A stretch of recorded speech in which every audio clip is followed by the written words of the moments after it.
आज मैं आप लोगों को क्लास 5 का हिंदी व्याकरण पढ़ाने जा रही हूँ। चैप्टर 12 है विराम चिन्ह। तो अब हम देखते हैं कि विराम चिन्ह का प्रयोग क्यों हम करते हैं। तो विराम का जैसा कि नाम से ही लगता है कि विराम का अर्थ होता है रुकना या ठहरना। जब हम भाषा के लिखित प्रयोग में अपनी बात को बताते हैं, अपने कहने के भाव को जब हम स्पष्ट करते हैं तो स्पष्ट करने के लिए कुछ चिन्ह का प्रयोग किया जाता है और ये चिन्ह विराम चिन्ह कहलाते हैं। सही स्थान पर सही विराम चिन्ह का प्रयोग करना आवश्यक है। अगर हम विराम चिन्ह का सही उपयोग नहीं करते हैं तो अर्थ बदल सकता है।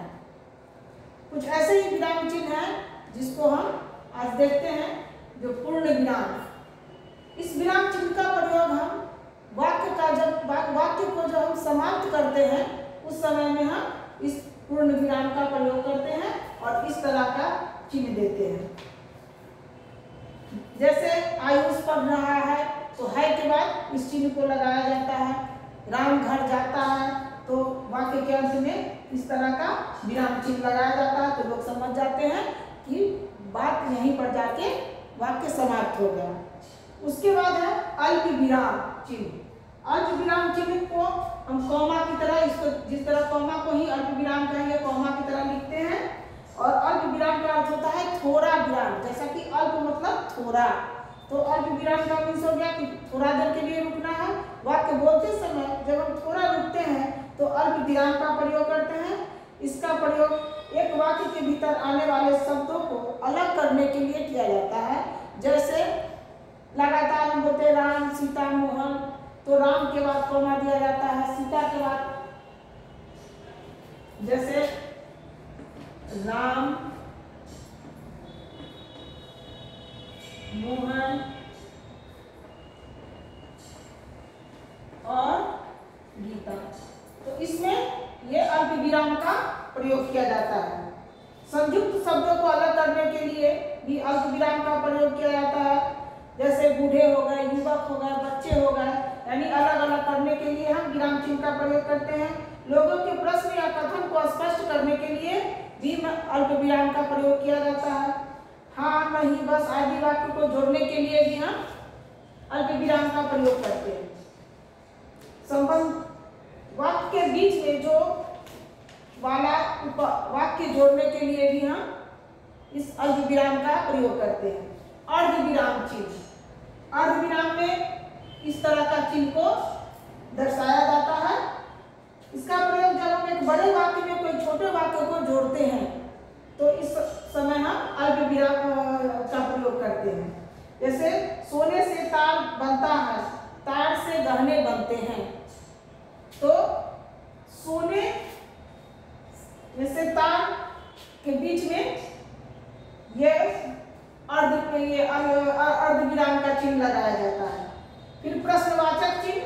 प्रश्नवाचक चिन्ह जब हम कोई प्रश्न करते हैं तो उस समय में वाक्य के अंत में हम प्रश्नवाचक चिन्ह लगाते हैं। विस्मयादि बोधक चिन्ह। जब कोई आश्चर्य की बात होती है, कोई घृणा की बात होती है तो उस समय हम विस्मयादि बोधक चिन्ह का प्रयोग करते हैं। दुख, घृणा, आश्चर्य, शोक आदि का भाव प्रकट करने के लिए हम विस्मयादि बोधक शब्द के चिन्ह का प्रयोग करते हैं। जैसे कि हे राम लिखते हैं, उस समय हे के बाद चिन्ह को लगाते हैं, तब लिखते हैं राम। इस तरह से निर्देशक चिन्ह हम देखिए। निर्देशक चिन्ह भी इसका प्रयोग वाक्य के अंत में दिए गए उदाहरणों से पहले होता है। जैसे सांप कई तरह के होते हैं तो उसमें लिखते हैं कि गेहूं भी होता है, काला नाग भी होता है। फिर आम कई प्रकार के होते हैं तो बम्बई आम होता है, उसके बाद ये मालदह आम होते हैं। तो उसके बीच में इस तरह का चिन्ह दिया जाता है वर्णन करने के लिए। ऐसा कर सकते हैं कि कोई चीज का, जैसे आम कई प्रकार के होते हैं, उसके बाद ऐसा चिन्ह को लगाकर उसको कॉमा दे देकर हम उस समय में हम लिखते हैं। तो इसे हम निर्देशक चिन्ह कहते हैं, यानी निर्देश दिया जाता है कोई चीज लिखने के लिए। पॉइंट को डील जब हम करते हैं तो उस समय में भी हम निर्देशक चिन्ह का प्रयोग करते हैं। योजक चिन्ह को हम देखते हैं। तो योजक चिन्ह, इस चिन्ह का प्रयोग शब्द युग्मों के माध्यम से किया जाता है। जैसे हम माता पिता लिखते हैं, बूढ़े बुजुर्ग लिखते हैं, दिन रात लिखते हैं, तो उसके बीच में जो हाइफन दिया जाता जाता है। जैसे यहाँ लिखते हैं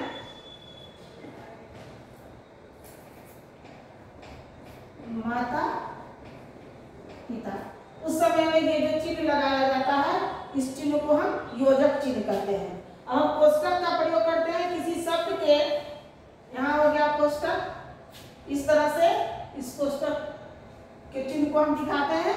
किसी शब्द के दूसरे रूप या अर्थ के लिए इसका प्रयोग किया जाता है। जैसे देश के नागरिक यानी देश में रहने वाले, देश के नागरिक लिखा हुआ है और उसके बगल में कोष्टक में हम लिखते हैं देश के रहने वाले, यानी अर्थ को स्पष्ट करने के लिए हम इसको इस चिन्ह कोष्टक का प्रयोग करते हैं। अब है उदाहरण चिन्ह। उदाहरण चिन्ह को भी इस तरह से हम लिखते हैं, इस तरह से जब चिन्ह देते हैं तो उसको हम उदाहरण चिन्ह बोलते हैं। उदाहरण इकहरे या अधूरे दो प्रकार के होते हैं। ये यहाँ इकहरे हो गए ऐसे, एक इधर से और एक ये, और ये धुरे हो गए, ये दो तरह के होते हैं। धुरे दो प्रकार के, किसी दूसरे की कही हुई तुम मुझे खून दो और मैं तुझे आजादी दूंगा, इस वाक्य के मध्य में किसी विशेष व्यक्ति, ग्रंथ आदि की विशेषता प्रकट करने के लिए इकहरे उदाहरण चिन्ह का प्रयोग होता है। जैसे रामायण, रामायण जब हम लिखते हैं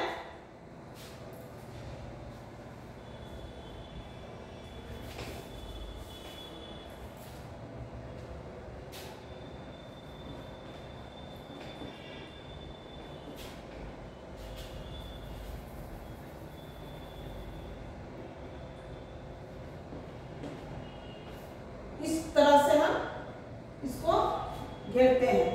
तो ये जो हो गया, यह छोटा एक हरा हो गया उदाहरण चिन्ह।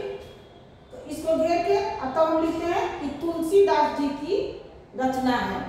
भारतीयों को दक्षिण अफ्रीका में क्या कहा जाता है, तो कुली, तो फिर कुली को इस तरह से घेरते हैं, इस तरह के वाक्य में। अब हम कहते हैं लाघव चिन्ह को किससे कहते हैं, तो लाघव चिन्ह का प्रयोग जैसे कि देख रहे हैं आप, यहाँ डॉक्टर लिखा गया है, यहाँ देखे, यहाँ प्रश्न लिखा जाता है तो प्र लिख के यहाँ बुद्धिका दे दिया जाता है। शॉर्टकट में हम काम करते हैं, उत्तर देके यहाँ पर लिख देते हैं, यहाँ बुद्धिका दे देते हैं। तो इस तरह के चिन्ह को हम, ये जो चिन्ह दिया गया है इसको हम लाघव चिन्ह कहते हैं। तो ये आपका विराम चिन्ह सब है और इस चिन्हों को वाक्य के अंत में, बीच में, हर जगह जहाँ जरूरत महसूस होता है वहां पर लोग लगाते हैं ताकि शब्दों वाक्य का सही अर्थ स्पष्ट हो सके। और विराम चिन्ह का उपयोग करना बहुत आवश्यक है, नहीं तो विराम चिन्ह के अभाव में वाक्य का अर्थ भी बदल जाता है। इसलिए इस चिन्ह को आप लोग ध्यान से पढ़ेंगे और याद करेंगे। धन्यवाद।